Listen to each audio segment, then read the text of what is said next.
Alô, boa noite.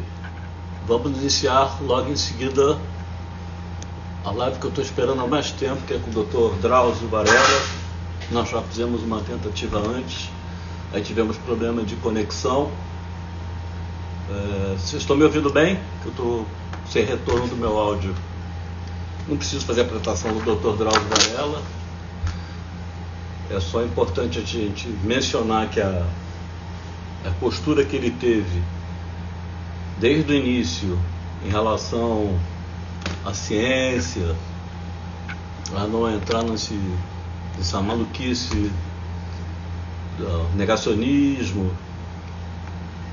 Eu não sei se eu estou com retorno de som. Acabou prevalecendo e nós estamos aí com a vacina, o que não é motivo de comemoração, mas ainda tem muita coisa pela frente. É justamente sobre isso que a gente vai conversar com o Dr. Drauzio, que ele é tão gentil que ele não tem Instagram, ele vai usar uma conta, que eu tenho uma conta especial para convidados que não tem Instagram. Vamos chegando, pessoal. Antônio Graça, esse é sócio-atleta. Perlojo convidado.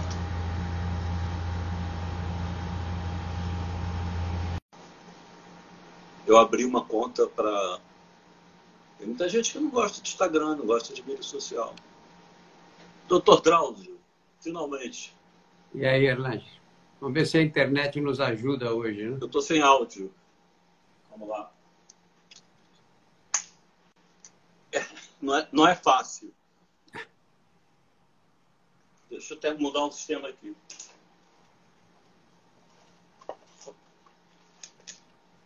A gente vai para as modernidades, elas não... Ah, já sei por que não está funcionando, mas vai funcionar agora.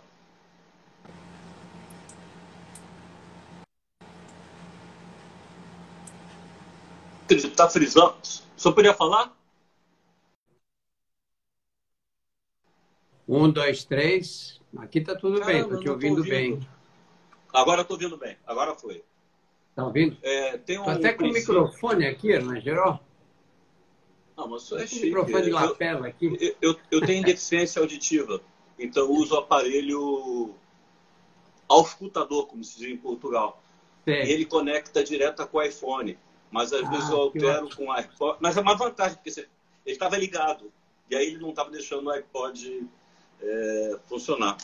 Doutor Drauzio, antes de começar a nossa entrevista, que eu já agradeço, eu queria dizer assim, tem umas 2 semanas, estou sentindo uma cãibra aqui no braço, que sobe por aqui. Eu estou infartando. Não, é uma brincadeira. Essa pergunta que eu já tinha feito outra vez é o seguinte: a sua vida deve ser uma coisa insuportável, né? Por onde o senhor anda, as pessoas tentam consulta? O tempo inteiro, em qualquer lugar, na rua, até em banheiro público. Mas você tem...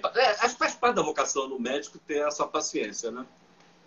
Faz parte, especialmente quem está exposto aos meios de comunicação, como é o meu caso, não é? As pessoas, você entra na casa das pessoas, elas passam a te conhecer, tem até intimidade, não é?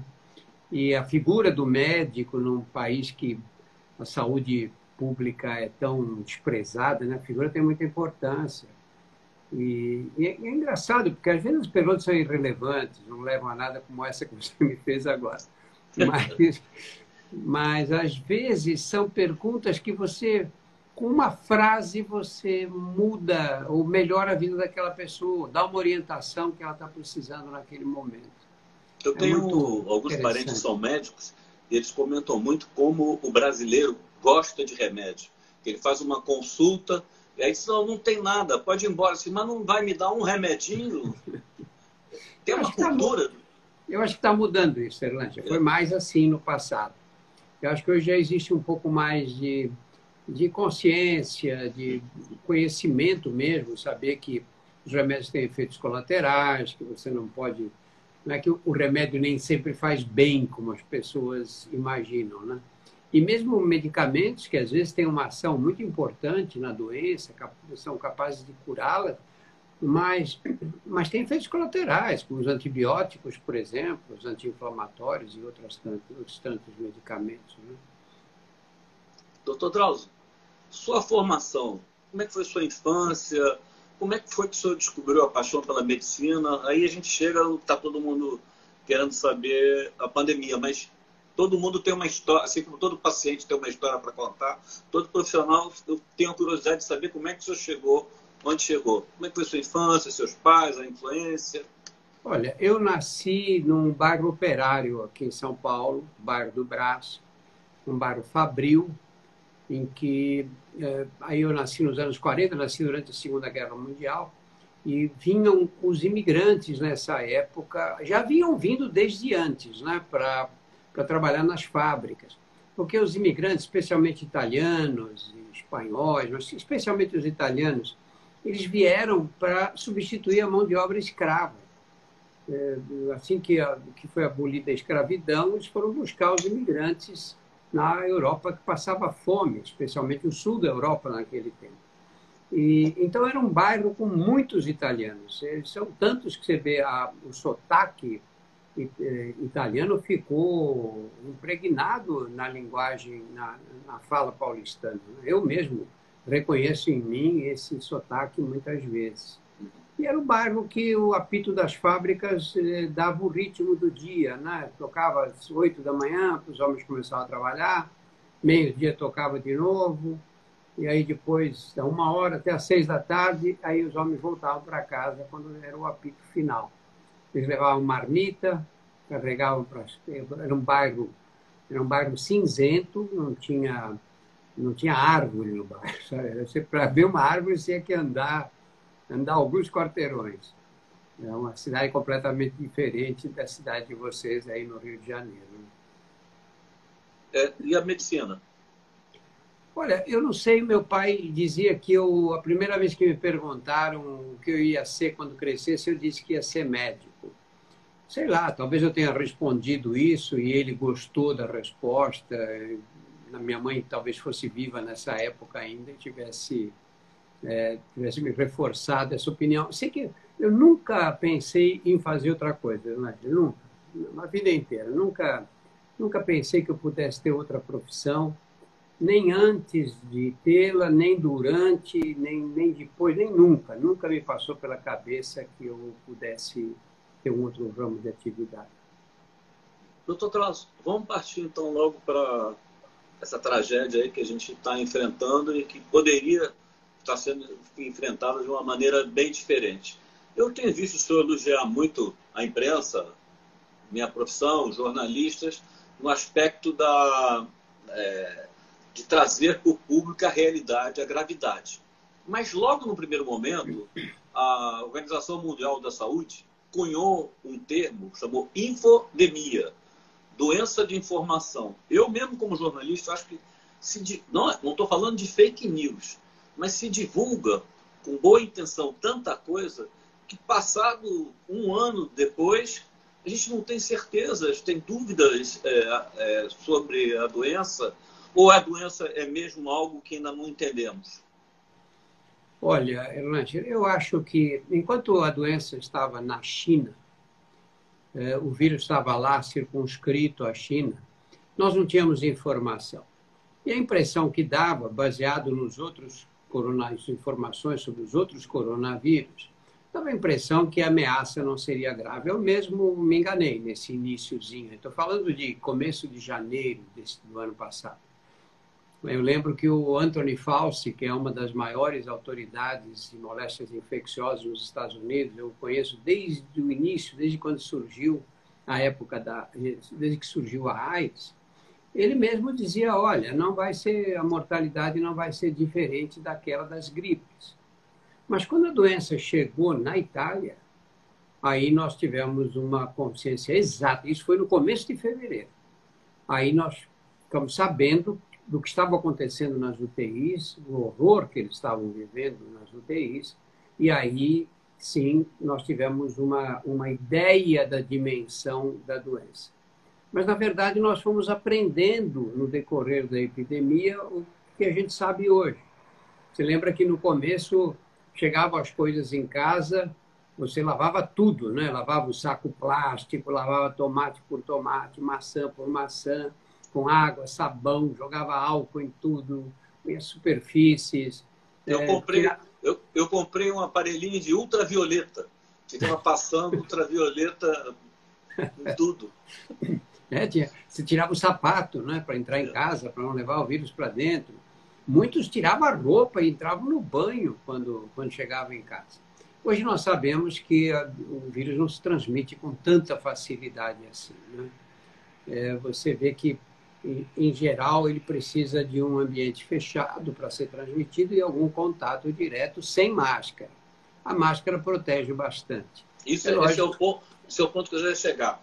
Máscara e álcool em gel, isso não há dúvida, né? É para se usar até mesmo depois da vacina, né? Até mesmo depois. Por que até mesmo depois? Bom, eu, na minha idade, vou ter alguma prioridade na vacinação. Então, vai ter um dia que, unidade básica de saúde X, eu me apresento lá e tomo a vacina. Primeira dose, depois eu tomo a segunda dose. Qualquer das duas. As duas são ótimas, são equivalentes, não há o que discutir. Tanto a do Butantan quanto a da Fiocruz. Aí, vamos imaginar que o meu sistema imunológico responda maravilhosamente bem à vacina. Tudo bem. Aí eu vou no supermercado, encontro um amigo. Ele me dá a mão, eu cumprimento. Eu estou sem máscara, porque eu já estou vacinado. Ele também está sem máscara. Ou ele está de máscara e eu sem. Eu aperto a mão dele. Você acha que o vírus vai olhar para a minha mão e vai falar, não vou passar para a mão desse cara aí, porque ele está vacinado e eu vou me dar mal? Você vai levar o vírus para sua casa. É isso que as pessoas parecem que não conseguem entender. Você adquire o vírus na rua, você leva ele para dentro da sua casa.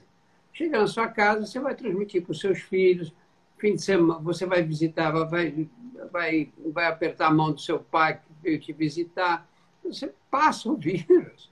Então, nós temos que nos convencer de que a máscara é necessária, é um pouco desconfortável, mas muito mais desconfortável é você ficar com a sensação que você pegou o vírus por não ter usado máscara e a sensação pior, que você levou a morte para alguém da sua família por ter se recusado a usá-la. Né? Primeira vez que eu vou revelar, eu estou participando da testagem da vacina Janssen, da Johnson & Johnson, desde dezembro. E imagina, jornalista, eu fico perturbando lá o diretor do Instituto o tempo todo. Ele chamou atenção de um outro aspecto que eu não tinha essa noção. Ao você ser vacinado, já se sabe que você impede que você contraia a infecção, o vírus. Mas não significa que você não continue como transmissor. É isso? Claro, é isso. É exatamente esse tipo de situação. Você entra em contato com o vírus, não ficará doente, mas você poderá transmiti-lo para os outros, não é? Na verdade, nós vamos poder andar sem máscara, abraçar todo mundo na rua, etc., na hora que você tiver a imunidade coletiva. Agora, vamos ser realistas. Pense o seguinte, o Brasil encaminhou pessimamente essa questão da vacina. Não podia ter sido pior aqui. Né? Tem um presidente que é contra a vacina, que não vai se vacinar, que dizia que a vacina era um perigo, que podia ter efeitos colaterais terríveis. Ele jogou contra a vacina de um jeito de fazer inveja aos grupos antivacinas mais delirantes. Né? E a vacina, nós não temos vacina suficiente nesta hora. É isso que deu essa política governamental. O mundo está se vacinando, muitos países estão vacinando, já alguns bem adiantados na vacinação.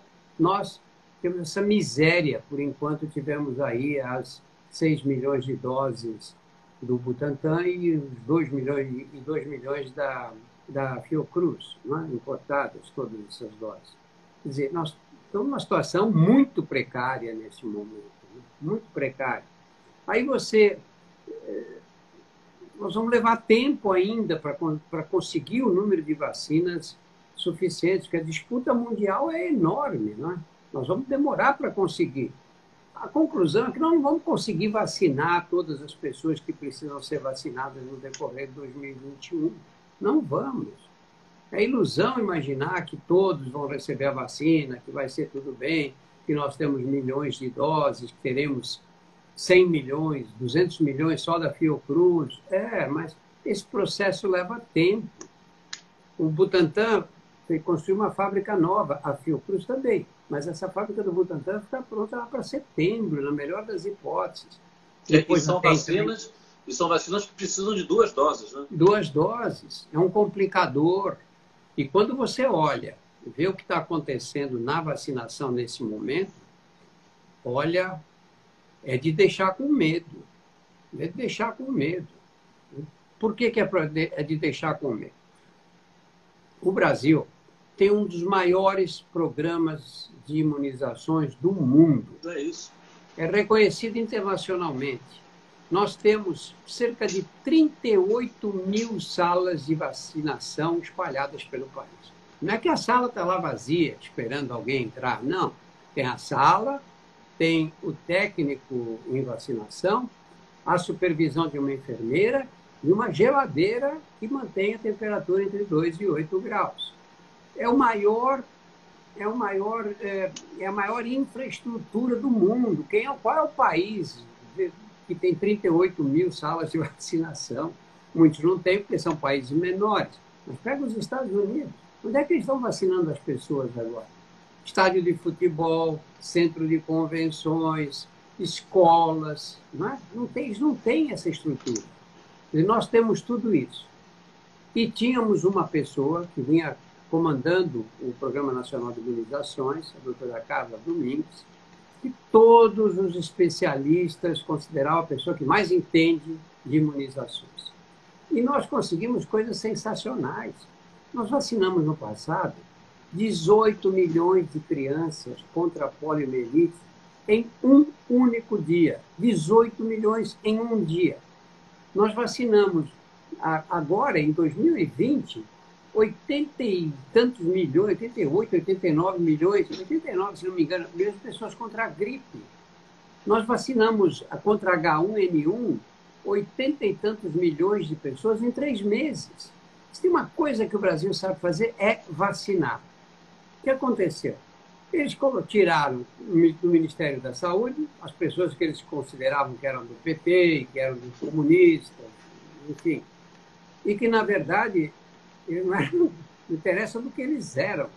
O fato é que eram as pessoas que conheciam a saúde pública, eram pessoas competentes. Eles desmontaram o Programa Nacional de Imunizações, porque tiraram as pessoas que conheciam e puseram pessoas incompetentes no local. Por exemplo, puseram no Programa Nacional de Imunizações um veterinário.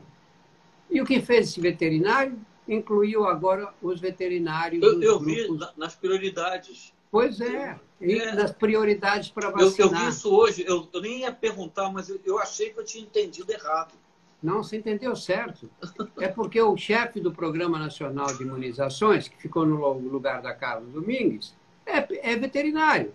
E aí ele chamou os veterinários para um grupo de prioridades. Quer dizer, quando você tem uma estrutura assim, aí fica difícil. Olha o que está acontecendo agora. Pense o seguinte, você tem, sei lá, 80 anos na TV Globo. Se você recebe a incumbência de dizer, olha, nós estamos tendo um surto de gripe aqui na TV Globo, o pior está no Projac. Ali está o pior. Agora tem aqui o jornalismo que está ali, o Jardim Botânico, a situação está razoável. Então, nós vamos ter que vacinar essas pessoas. Você vai começar por onde? Você vai falar, eu tenho X vacinas, eu vou de cara sair vacinando adoidado no Projac. Não é verdade? O bom senso, né? Agora, nós estamos com essa tragédia em Manaus, que não tem outra palavra para dizer isso. Não, oxigênio, assim, jornalista a gente tem couro de búfalo, como eles falam, mas foi o primeiro dia, né, desse ano todo que eu fiquei abatido como cidadão, assim, não é possível. Isso é resultado de muita incompetência ou de uma ação criminosa? Eu acho que é uma ação criminosa. Incompetência tem limite, não é? Tem razão. Então você veja, como é que você distribuiria as vacinas agora? Vamos vacinar Manaus, rápido, desvia para lá. O que eles estão fazendo? Mandaram agora da vacina da AstraZeneca Os governadores vamos mandar um pouco mais de vacina para Manaus, mandaram 5%. A população, o número de habitantes não justificaria mandar, mas 5% das vacinas foram 130 mil doses. Só em Manaus teria 200 mil pessoas para vacinar nessa primeira fase. Precisaria de 400 mil doses só em Manaus, fora o estado do Amazonas todo, né? Por outro lado, o que foi feito? Distribuir as vacinas para todos os municípios brasileiros. E o pior, conseguimos. Conseguimos por quê? Porque qual é a função do governo federal nessa história? É pegar as vacinas e entregar nas capitais para as secretarias da saúde. A Secretaria da Saúde distribui pelos municípios, está azeitado, funcionando maravilhosamente bem. Em 48 horas nós distribuímos pelo país inteiro. Mas fizemos o certo? Claro que não. Você vai dar, nós temos aí 5.400 e tantos municípios, né? Coube em média 200 unidades de vacina por município. Você tem município que 200 unidades não serve para nada. E tem outros municípios que é muito, porque não tem casos, ou tem poucos casos, o Brasil é muito desigual, né?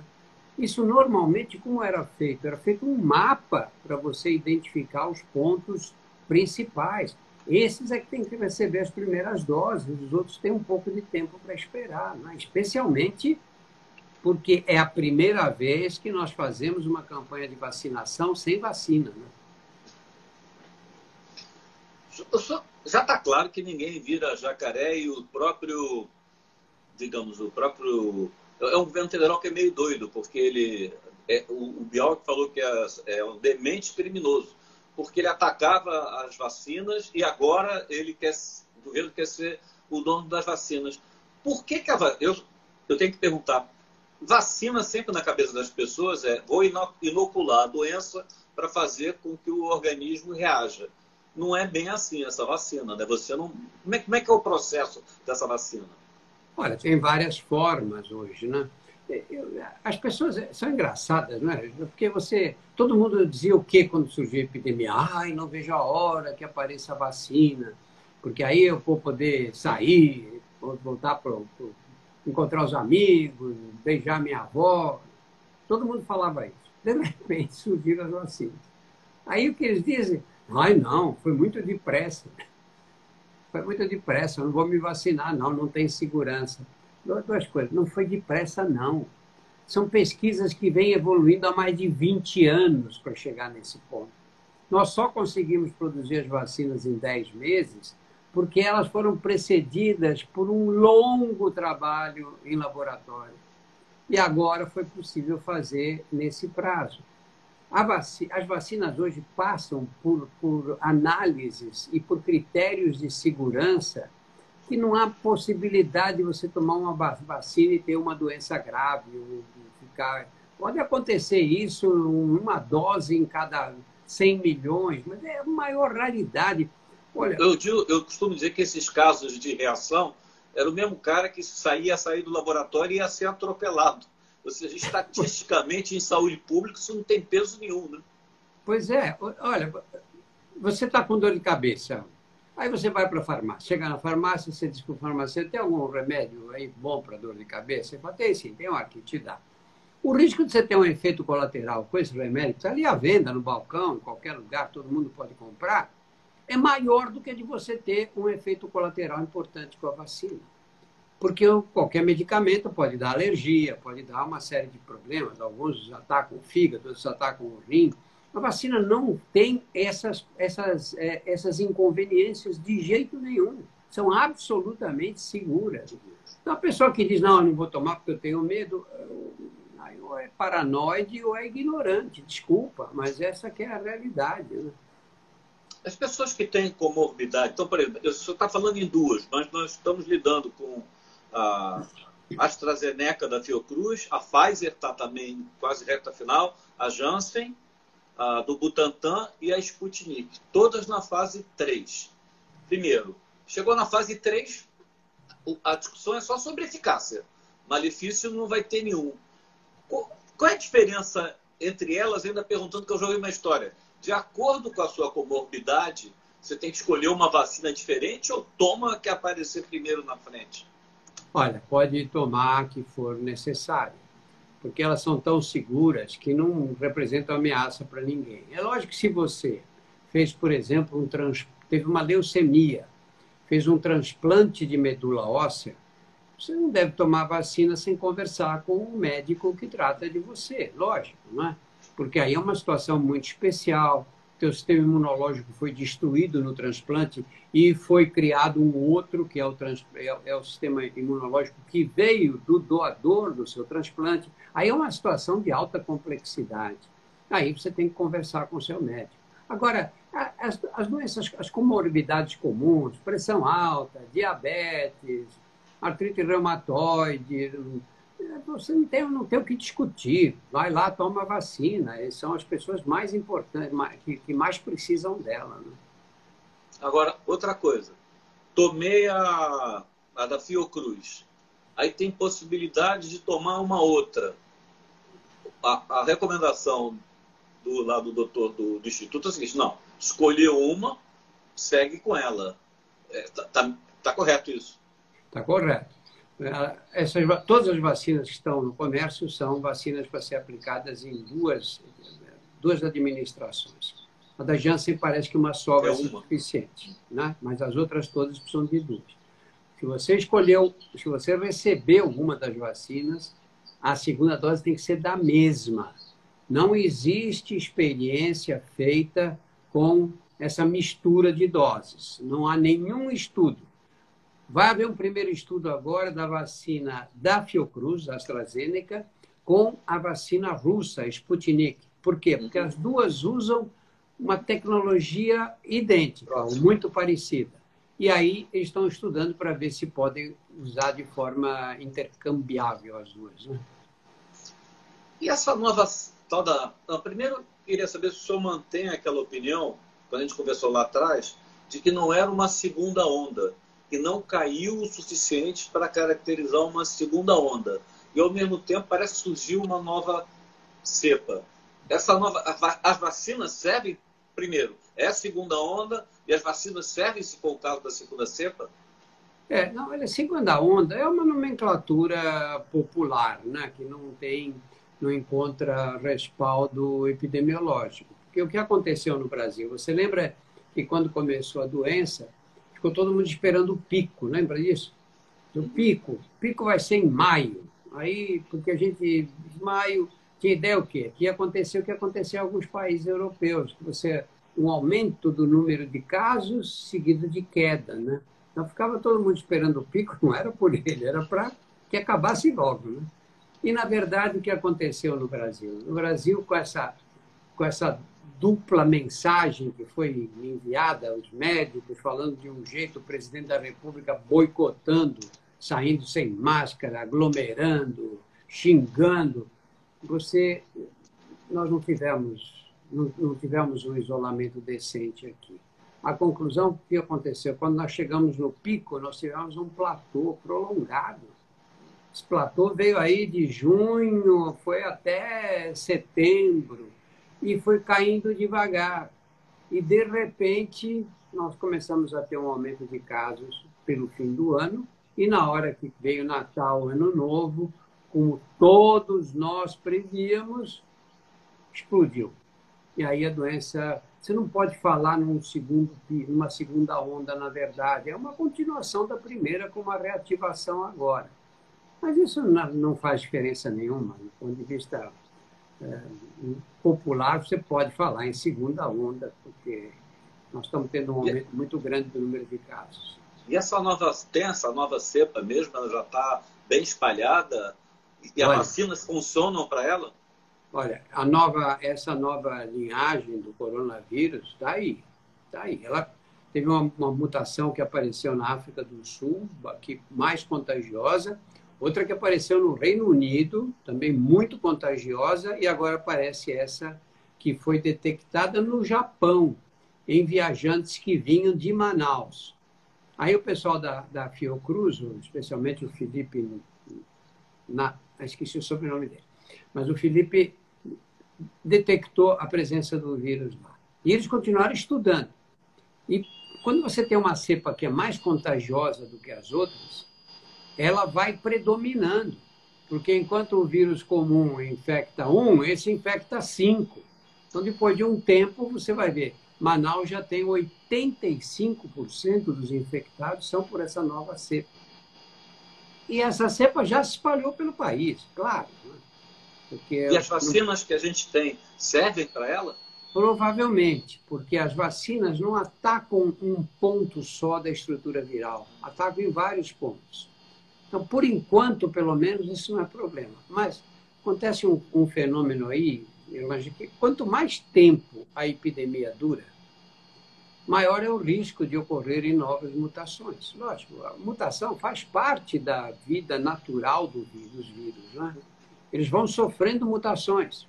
E aí, se a epidemia dura um mês, é uma coisa, se dura um ano, é outra. Né? E aí nós corremos o risco de ter não ter apenas linhagens mais contagiosas, como ter linhagens mais agressivas. Né? Que, por enquanto, parece não ter acontecido, mas nós não estamos livres de enfrentar esse tipo de problema. Lá atrás, quando aparentemente já estava em queda, o senhor questionava dizendo assim que chegamos a um índice de 100 mortes por dia, acho que chegou a ficar baixo. O senhor disse assim, isso é inaceitável, porque são mortes que poderiam ter sido evitadas. Como qualquer doença, a pergunta é meio doida, mas assim, existe um patamar de mortes que pode ser aceitável? Existe uma margem aceitável? Não, assim, por exemplo, se a gente chegar a ter 50, assim, é aceitável, porque tem pessoas morrem de gripe, um percentual por ano, morrem assim. É uma doença que ela pode ser erradicada, é isso? Ela pode ser erradicada, vai levar tempo, porque essas epidemias, você não consegue ter segurança enquanto tem gente infectada por perto. Você não consegue ter. Enquanto tiver brasileiros infectados, nós vamos correr risco. Vai morrer gente aqui, mesmo que seja um número pequeno. E depois que nós eliminarmos do Brasil, se na África do Sul tiver gente infectada, o vírus volta outra vez, porque ele está circulando e as pessoas hoje estão cada hora num lugar do planeta, não é? Então, vai acontecer o quê? Nós temos que tentar conseguir essa imunidade coletiva. E a imunidade coletiva, para ter essa imunidade coletiva com esse coronavírus, parece que nós temos que ter no mínimo 70%, 80%, talvez mais, das pessoas vacinadas. Então, você vê o tamanho do desafio que é esse. Um país... De toda a faixa etária, a população inteira. A população inteira. Imagina um país com 210 milhões de habitantes, para você conseguir vacinar todo mundo, não vai ser fácil, ou pelo menos uma grande parcela dessa população. Né? Doutor Drauzio, eu queria que uma coisa que você explicasse, que eu mesmo já fiquei confuso, já entendi, e de vez em quando eu fico confuso de novo.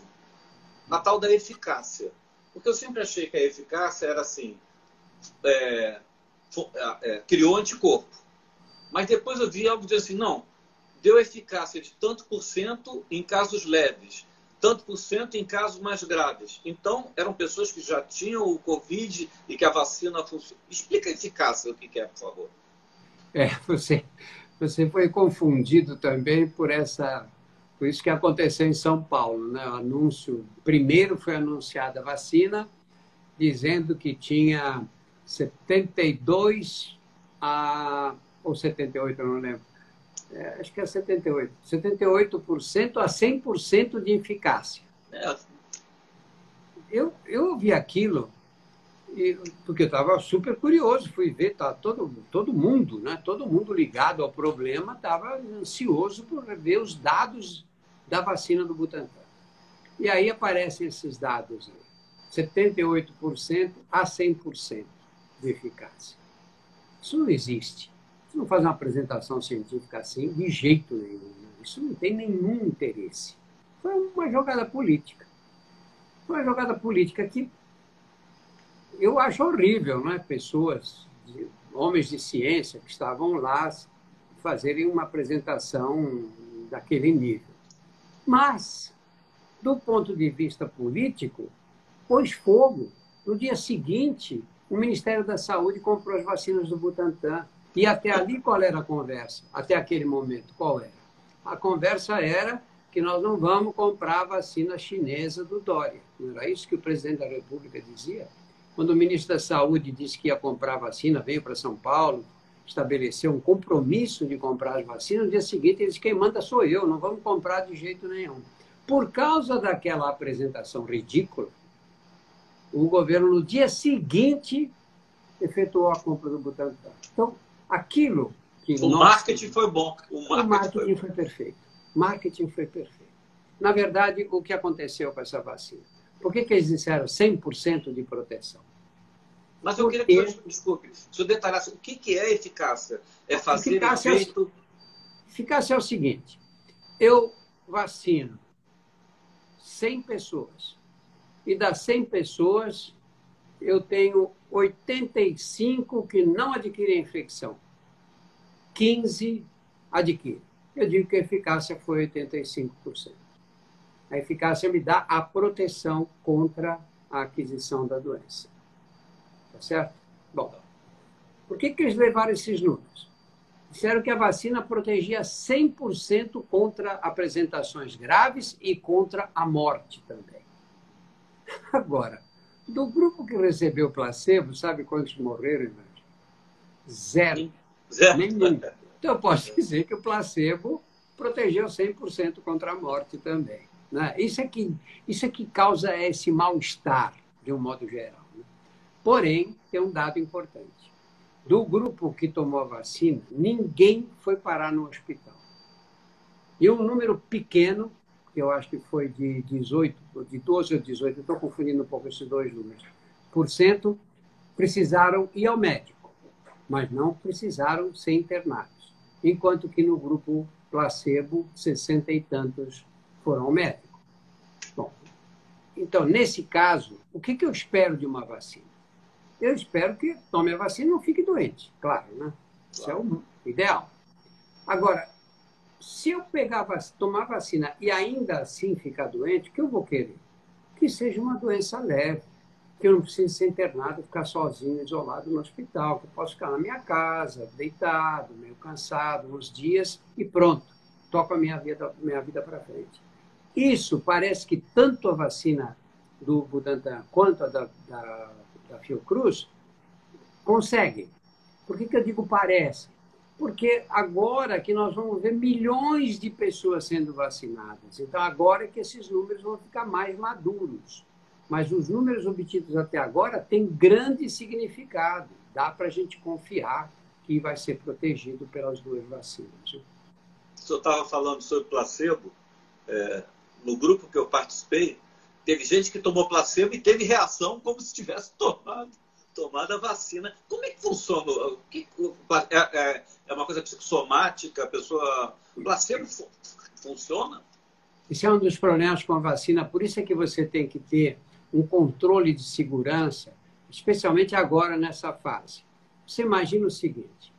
Um homem aí de 60 e poucos anos, vai na unidade básica de saúde e toma a vacina. Na hora do jantar, ele começa a se sentir mal. A família vai achar o quê? Vai achar que foi a vacina, né? Claro. Mas tomou a vacina, não está bom, está suando frio, está sentindo falta de ar, aí ele cai morto, porque teve um infarto fulminante. Você vai ter que ter um esclarecimento, porque senão começa uma onda contra a vacina. E esse esclarecimento, que é a identificação rápida desses casos e a resposta para a sociedade. Não, esse senhor morreu de um ataque cardíaco, não foi da vacina. Então, esse controle de segurança é muito importante com as vacinas. Houve um fenômeno com a vacina no acontecimento com as vacinas do HPV, lembra? De umas meninas que tomaram, que passaram mal, e as outras também passaram mal naquela hora. Esse fenômeno é conhecido na vacinologia, porque muitas vezes a própria ansiedade é que provoca esses quadros, né? Pessoas que ficam ansiosas, será que a vacina vai me fazer mal? Será que eu vou passar mal? Será que não vai acontecer alguma coisa comigo essa hora? E aí o coração dispara, aí você tem uma crise de ansiedade que muitas vezes é atribuída à própria vacina. Eu sei que o senhor tem uma preocupação com o social, que acho que é inerente a uma pessoa que se dedica à medicina. O senhor conseguiu entender alguma explicação por que não é só no Brasil, né? Os governos autoritários, eles renegam a ciência? Eu, como repórter de origem política, eu não consigo entender para onde isso está se dirigindo, porque, em última instância, vão ser desmoralizados pela história. Bom, primeiro porque eu acho que eles são meio burros. Alguns são muito burros. Não, estou falando sério. Não, concordo. Você vê o seguinte, o que o nosso presidente, não vou citar o caso de outros, mas pega o Trump, foi a mesma coisa. O que eles fizeram logo de cara? Disseram, não, nós precisamos proteger a economia. Não pode deixar todo mundo ficar em casa, porque aí a economia vai quebrar e as pessoas vão morrer de fome. Eu lembro do nosso presidente que dizia, vai morrer mais gente de fome do que da epidemia. Eu dizia, calma, a gente não tem esses dados. Mas sabe que toda vez, você como jornalista faz isso, toda vez que você vê uma pessoa que defende uma ideia oposta à sua, você para pensar, não é? Será que ele não tem razão? Não é? Se for assim, mesmo que seja para dizer não, ele está errado, mas você para pensar. Quando eu ouvi o presidente falando isso, desculpa, eu disse, olha, vamos raciocinar então. Deixa as pessoas em casa, a economia se mantém um pouco, se ficar em casa a economia vai piorar, mas aí você vê ele saindo sem máscara e provocando aglomeração. Então, escuta, você está querendo proteger a economia, o que ele devia dizer? Ele devia dizer, olha, vamos sair para trabalhar, mas quando você sair, põe a máscara e não faça aglomeração, lava as mãos, porque senão nós vamos espalhar a epidemia e vai ficar mais difícil da economia reagir. Porque, na verdade, o que derruba a economia não é o isolamento, é a epidemia que derruba. Você vai numa situação como essa, os amigos perdendo emprego, o outro tendo que fechar a empresa, o outro... Você vai sair gastando dinheiro para movimentar a economia? Ninguém faz isso, não é? Então, qual é a inteligência desse homem? Fazer uma coisa dessa. Não, vou proteger a economia, então sai todo mundo de máscara, sem máscara, faz aglomeração à vontade, quem não tem coragem é maricas, quem vai morrer é bundão, sabe? Parece coisa de uma pessoa enlouquecida, né? Que não tem um mínimo de bom senso.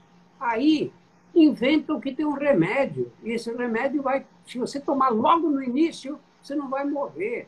Pô, se você tomar um copo d'água logo no início da infecção, você tem 90% de chance de não morrer, porque a doença mata uma pequena porcentagem das pessoas infectadas. Aí aparece a vacina. E você começa a boicotar a vacina, dizer que é um perigo, que isso aí pode fazer muito mal, que não está provado que a vacina vai fazer bem, que ela foi descoberta muito depressa, que você não vai ser cobaia. Torpedeia a vacina, que a única chance que os economistas garantem de que pode melhorar Está agora o Paulo Guedes desesperado defendendo a vacina. Pois é. E o presidente derrubando a vacina, causando um problema sério para o país. Isso é um crime que ele fez. Né? Porque você tem uma única arma que vai nos permitir ficar livre do vírus. O presidente da República fala contra a vacina. Eu não consigo encontrar um outro adjetivo, que é um sinal de que é uma atitude criminosa. Porque você não vai dizer, não, é uma atitude de um mau caráter. Não, mau caráter eu pego R$50 seus e não pago. Aí, isso é ser mau caráter. Se você coloca a vida das pessoas em risco, aí você está praticando um crime. Eu acho que o que o senhor está falando é o seguinte, não sabemos precisar quanto, mas muitas dessas 200 e tantas mil mortes poderiam ter sido evitadas. Sem dúvida nenhuma. Se a população tivesse de cara sido orientada para usar máscara, evitar aglomerações, uma organização centralizada, e nesse ponto, a figura do presidente da República é importantíssima, porque ele é a autoridade máxima do país, ele é que tem que dar o exemplo. Você viu na eleição americana, né? Os comícios do Biden, ele de máscara, todos de máscara. Os do Trump, aquela aglomeração, todo mundo sem máscara. Por que isso? Porque o líder não usava máscara e debochava dos que usavam. Olha o que está acontecendo lá. 4.000 mortes por dia. Olha o absurdo. Não é por acaso. Como o brasileiro não perde humor, já fizeram um comentário que ele agora da cloroquina, ele mudou para o leite condensado.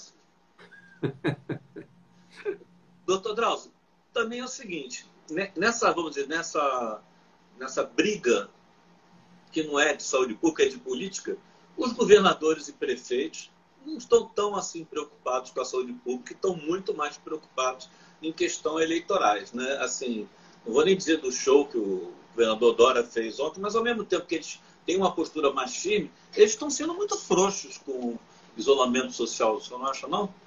É porque o isolamento social tem um preço, né? É difícil, né? Porque é fácil o isolamento social quando você mora numa boa casa, você trabalha no seu escritório, e, enfim, não tem perda de renda importante, ou tem recursos para aguentar um tempo ganhando menos ou sem ganhar. Agora, não é assim que vive a população. Né? Eu fiz essa pergunta, mas eu tenho conhecidos que moram em favela. Ele dizia para mim, como aglomeração? Na minha casa moram 22 pessoas. Pois é. Ele gostaria de não precisar ficar aglomerado, né? Mas ele tem condição. Né? E é um problema sério esse. Você vê os comerciantes aí. Ele está lá com a loja, tem empregados que ele tem que pagar, outro tem um restaurante, tem um bar. Como é que ele mantém isso? Eu ouvi um presidente de sindicato aqui em São Paulo dizendo que metade dos restaurantes da cidade não iam mais abrir, porque não iam ter condições de enfrentar esse tempo todo. Então, o isolamento social é muito duro, é muito difícil de manter e os políticos não querem assumir esse tipo de responsabilidade de jeito nenhum. Mas o senhor está falando é o seguinte, se houvesse o uso criterioso, firme da vacina e álcool gel, nem precisaria de tanto isolamento social.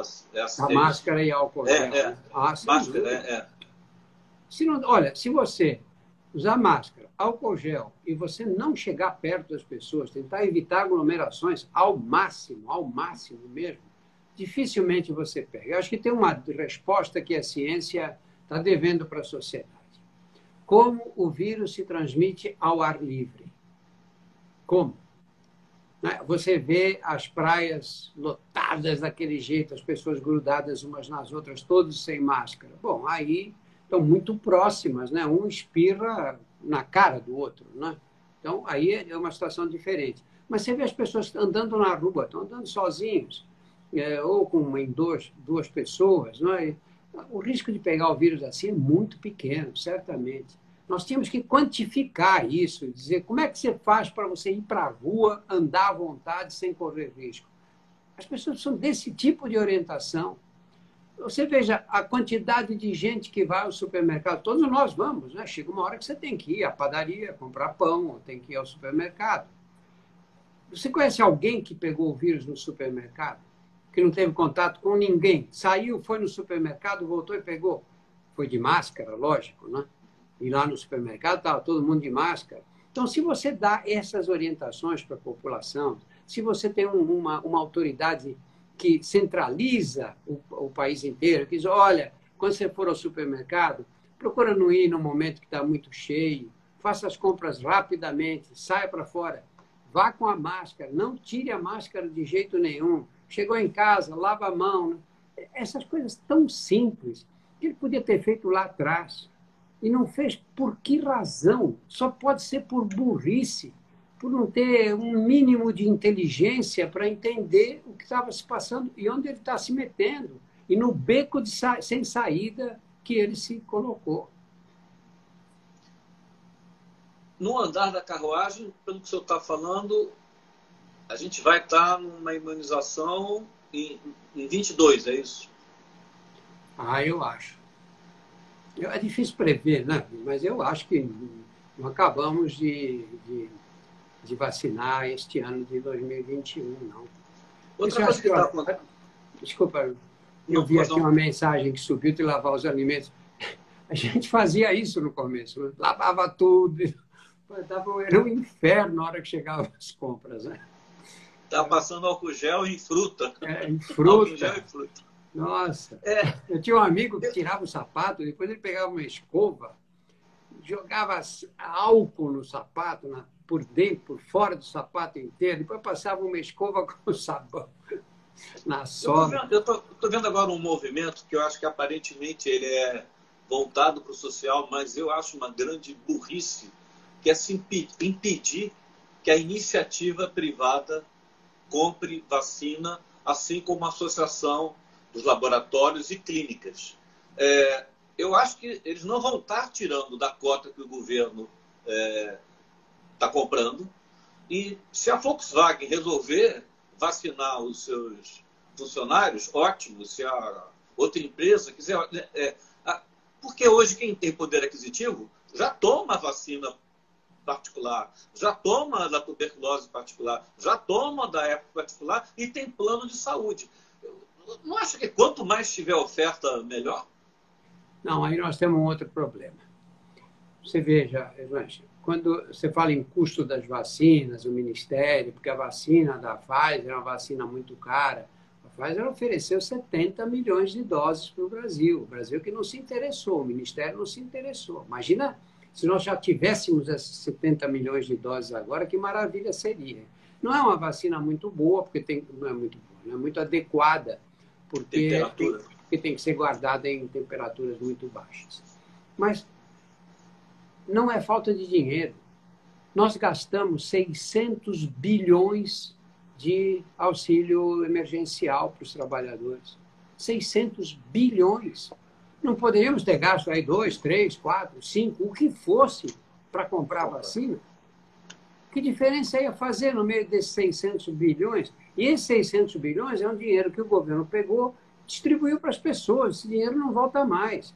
Enquanto que a aplicação de vacinas teria um retorno, que é a retomada da economia, não é?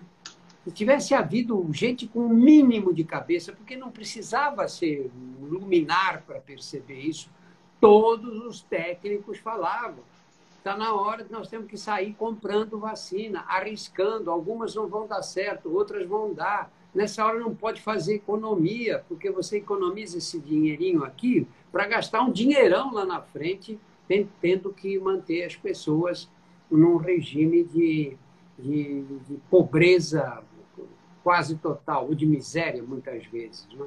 Isso podia ter sido feito lá atrás, teria resolvido o problema lindamente, teria encaminhado muito bem. Hoje nós estaremos aí vacinando direitinho. Era só respeitar a estrutura do Programa Nacional de Imunizações, não tirar os técnicos competentes e encher de militares que não tinham noção do que era imunização. Né? Mas a pergunta que eu fiz, a iniciativa privada entrando, ela está tirando dos mais pobres ou ela não entra como uma coisa complementar? Eu me perdi, Rancho. Quero dizer o seguinte, o dinheiro não é problema. O próprio Ministério diz que tem dinheiro para comprar vacina. Então vão lá os industriais, o pessoal do mercado financeiro, enfim, empresas privadas, nós vamos comprar 70 milhões de unidades da vacina da AstraZeneca. E aí vamos dar 35 milhões para o governo e 35 milhões a gente usa para vacinar os nossos funcionários. Escuta, se tem 70 milhões de unidades da AstraZeneca à venda, por que o governo não compra? Por pensado, que a União Europeia não compra, se eles estão reclamando que a AstraZeneca está entregando poucas vacinas?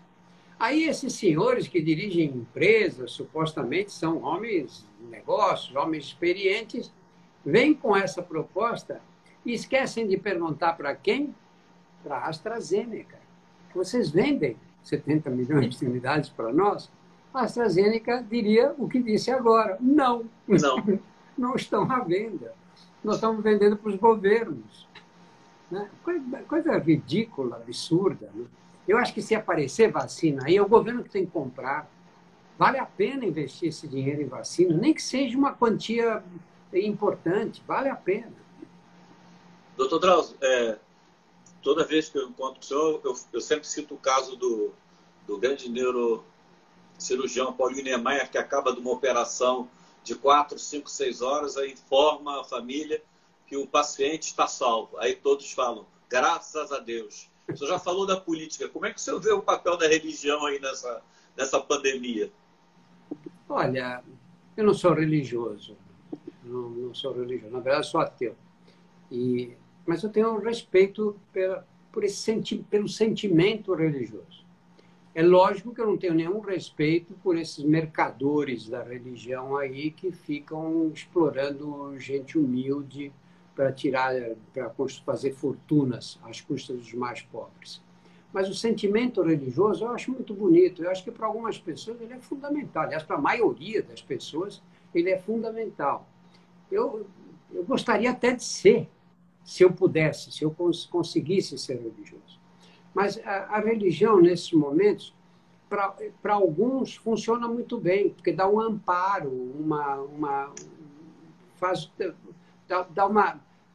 dá uma tranquilidade espiritual. E, bom, Deus está olhando por mim, Deus vai proteger a minha família. Eu acredito que exista essa força capaz de interferir com os destinos do homem na Terra. Eu acho que isso só ajuda, só ajuda. O problema está naqueles que usam a religião para explorar os pobres, né? Aí inventam remédios, benzimentos, espanta o diabo do corpo das aí entramos numa outra área, que é a área de exploração das crendices e da pobreza alheia.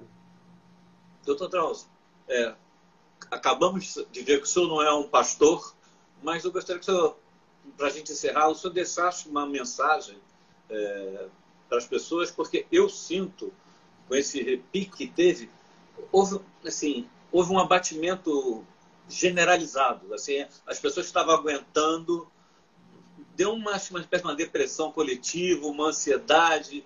Mesmo com a vacina, as pessoas estão muito mexidas. Qual a mensagem que o senhor daria de despedida? Olha, a minha avó me contava, quando eu era pequenininho, me contava as histórias da gripe espanhola. E dizia, filho, aqui no Brás, as pessoas morriam à noite, a família levava para a porta da casa no dia seguinte, na calçada, e aí passavam as carroças que levavam para enterrar em bala comum. A gripe espanhola é uma coisa semelhante a esta, numa época em que as pessoas não tinham rádio. A televisão não existia, eles não tinham rádio. Então, imagina ficar em casa com criança e sem nada. Hoje a gente fica com internet, com streaming, com televisão, com tudo. Né? Nós estamos vivendo uma coisa dura, difícil, mas nós vamos ter que resistir. E vamos ter que escapar vivos dessas. Os que estão me ouvindo aqui lidaram bem com essa história nesse primeiro ano, porque chegaram vivos. De uma forma ou de outra, lidaram direitinho.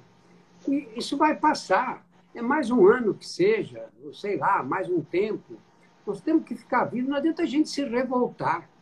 Nós temos que encontrar um equilíbrio, cada um na sua vida particular, na sua vida privada, com os seus familiares, um equilíbrio que nos permita sobreviver sem grande sofrimento. Está em casa, você vê um filme, você lê um livro, você escreve, você faz alguma coisa que faça esse tempo ser utilizado de outra maneira. Quantas vezes a gente que trabalha muito fica correndo para baixo e para cima, diz, não vejo a hora de ter uma semana em casa, de férias, não quero nem sair de casa. Agora nós estamos nessa situação. Não adianta ficar chorando, porque é a natureza que está impondo esse limite. Nós não somos os donos do planeta como a gente gostaria de ser, como muitos imaginam que são. No planeta há outros seres vivos também. E você vai modificando o meio, vai modificando o ambiente, vai aglomerando as pessoas, explode uma coisa desse tipo. Não vai ser a última vez. Eu quase passei a minha vida inteira sem viver uma epidemia com essas características. Não consegui, no final, depois de velho. Mas é possível que os mais jovens tenham que viver essa situação outras vezes. Vamos transformar isso num aprendizado e levar a sério, sabe? Põe a máscara. É desconfortável? É desconfortável. Andar de sapato não é desconfortável? É também. A gente aprendeu a usar sapato. Você tem que evitar aglomeração. Tá, tudo bem, é ruim não ver os amigos, não ir a um jogo de futebol, um teatro, um cinema, dar risada, tomar chopps com os amigos. Mas é uma limitação que nós temos que passar por ela. Não tem outro jeito. O que a gente não pode, o que é? Ah, não, eu cansei, agora eu vou, eu saio, eu não quero mais saber. É porque o vírus está lá. Ele não vai falar, coitado, esse está cansado. Não, ele vai passar para você. E mesmo que não aconteça nada com você, você vai pôr outros em risco. Talvez uma pessoa morra por causa da sua irresponsabilidade. Você vai gostar de carregar essa culpa nas costas? A epidemia vai passar, mas a culpa vai ficar.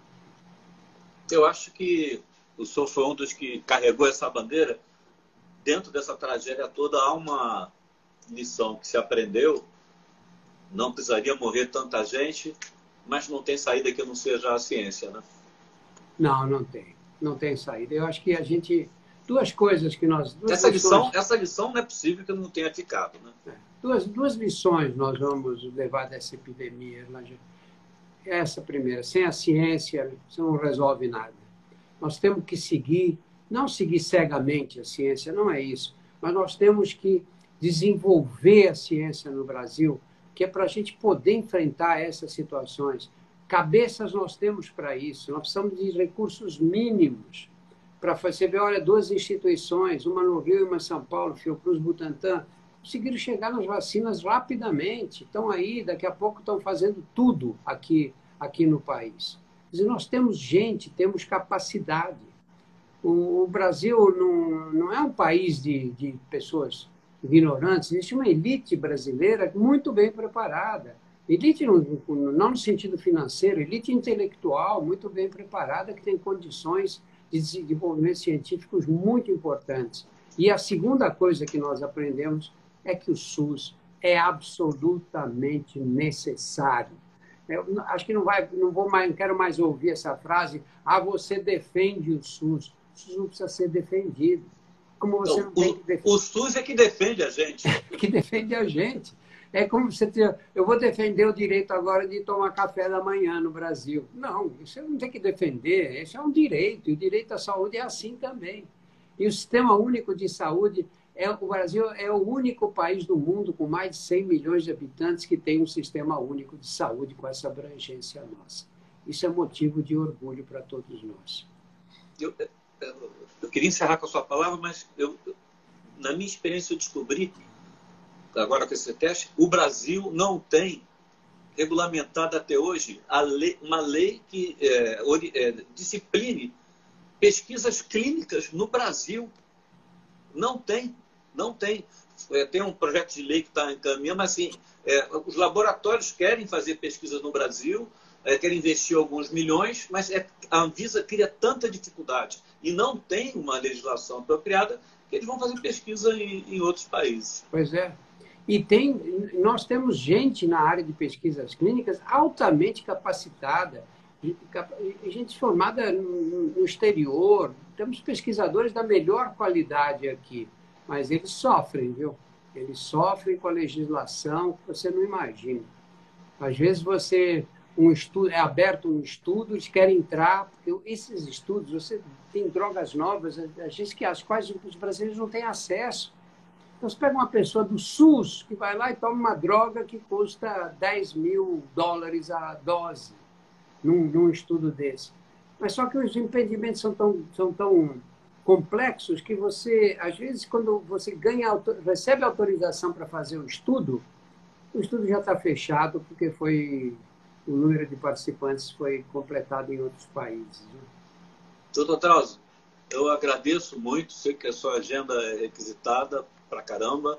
É sempre uma alegria, não só, mesmo dentro dessa tristeza toda, porque a gente sabe que tem médicos que têm uma expressão pública como o senhor que enfrentou situações desagradáveis, mas ficou aí firme na defesa da ciência e da saúde pública. Eu agradeço muito pela sua entrevista. Muito obrigado, Ernesto. Foi um prazer estar aqui com você e com o seu público. Viu? Tá bom. Até a próxima. Até a próxima. Espero que numa situação bem melhor do que essa. Ótimo. Grande abraço. Tchau, gente. Tchau, Ernesto. Obrigado.